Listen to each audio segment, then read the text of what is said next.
Hello everyone, welcome back to my channel Total Age, a guide to learner. Here, this is Sriparna. Hope all of you are doing well. So we have already discussed with you the different parts of teaching aptitude and research aptitude for a long time. And today we are going to start a new session, new practice session on the second chapter, that is research aptitude. And we have already discussed some question answer session on the first chapter. So please go and check my previous sessions. All sessions links are available in my first comment and my description box. Okay, and we all know that research aptitude, uh, this chapter will help candidates in preparation of NTA UGC Net paper 1, and it will be equally important for their academic journey, which will start with MPhil or PhD enrollment. And undoubtedly the research aptitude is important as it is a part of the syllabus of NET exam, and usually there are 5 to 6 questions from this topic, and it should be kept in mind that it is not important from the exam perspective, but also the knowledge or experience of research will be helpful in teaching as well.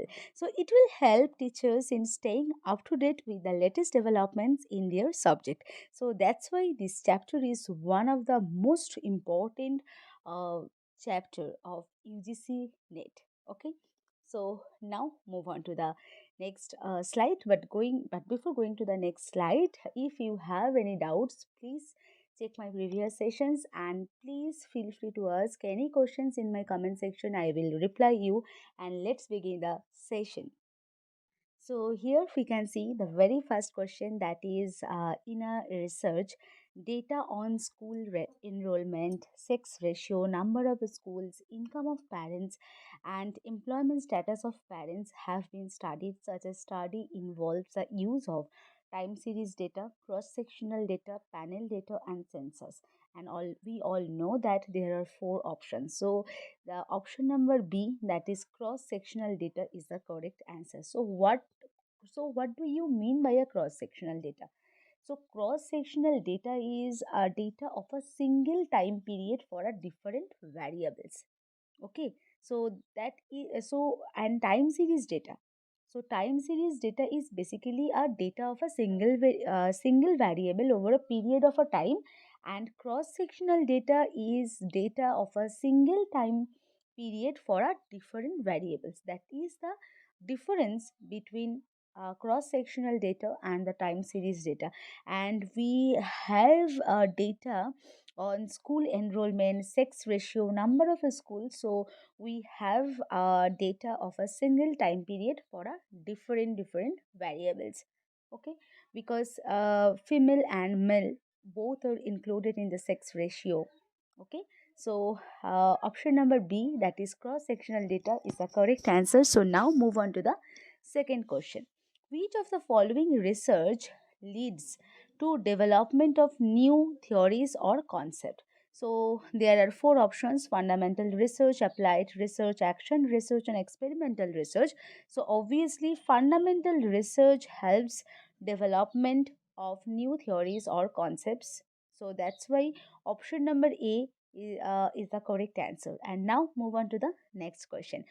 Which of the following is not characteristics of a good research? So, which of the following is not characteristics of the good research? So, there are four options as usual. So, systematic, logic, and now move on to the the next slide. And here we can see the third option of the third question, that is controlled and subjectivity. And we have already known non characteristics of research, that is subjectivity. So, option number D, that is the correct answer. So now going to the next question. Sampling techniques in which all the unit of population have an unequal chance of selection. What we chose, so that is called the quasi probability sampling, non probability sampling, and multi stage sampling. Obviously we all know that non-probability sampling is a one kind of a sampling techniques in which all the units of population, each unit of population have an unequal chance of selection. So non-probability sampling is related to the unequal chance of selection. So the correct answer, that is option number C. So non-probability sampling is the correct answer for this particular question. So now move on to the next question.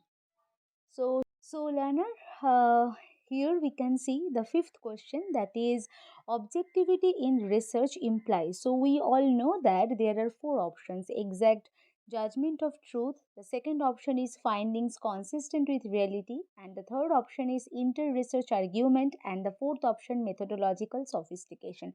So we all know objectivity is one of the most important characteristics of research also. So that's why objectivity, the meaning of objectivity in research is exact judgment of the truth. Okay, so the correct answer, that is option A. Okay, so now going to the next question. If a study involves use of both quantitative and qualitative techniques, then it will be known as action research, experimental research, exploratory research, and the next option, most probably, that is mixed research. So we all know mixed research is the combination of the both qualitative and quantitative data. So if a study involves use of both quantitative and qualitative techniques, then it will be known as mixed research. So option number D, this is the correct answer for this particular question. So now move on to the next question. So the question number 7 is, in every field research pursuit promote systematic and gradual advancement of knowledge, but discoveries are rare. Because the first option is research is a continuous critical investigation. The second option, it is not common to be able to think beyond the grooved channel, and the third option, that is sustained experimental work needed for discovery is not easily forthcoming, and the fourth option, that is most people lack the depth of knowledge needed for it. So I think this is clear. In every field research pursued the promote systematic and gradual advancement of knowledge, but discoveries are rare because the most people lack the depth knowledge which is needed for it. So option number D is the correct answer. So now move on to the next question. So next question is, in which of the following sampling techniques lottery method can be used? Simple random sampling, quota sampling, purposive sampling, and snowball sampling. And we all know lottery method can be used. This is the wrong answer. Uh, we all know lottery method can be used in the sampling techniques of simple random sampling. So option number A is the correct answer. Okay, so not the quota sampling. So the correct answer is simple random. So option number A is the correct answer. So now move on to the next question. But we have already told what we meaning of simple random sampling, quota, purposive, and snowball sampling. All are done in my previous session. So please go and check my previous sessions. All sessions links are available in my first comment and my description box. So just go and check it once. So now move on to the next question. So the next question is, on conducting a research repeatedly under the similar control conditions, the outcome is similar every time. So thus the research will be valid, reliable, authentic, and objective. So we all know that objectivity in research implies the exact judgment of the truth. So when we are doing a research repeatedly under similar control conditions, and every time outcome is similar, so that's why that type of research will be a reliable research. Okay, so option number B is the correct answer. So now move on to the next question. So here we can see some following words. That is honesty, integrity, and the next, in the next slide we can see the confidentiality and subjectivity. And among these words, honesty, integrity, confidentiality, and subjectivity, which of the which of that belongs to the research ethics and should be adhered. So which one? Which honesty, integrity, confidentiality, and subjectivity. So here we can see the following four options. So first option is 1 and 3, that means honesty and confidentiality. Option number B, that means 2 and 4. So 2 implies 2 is integrity.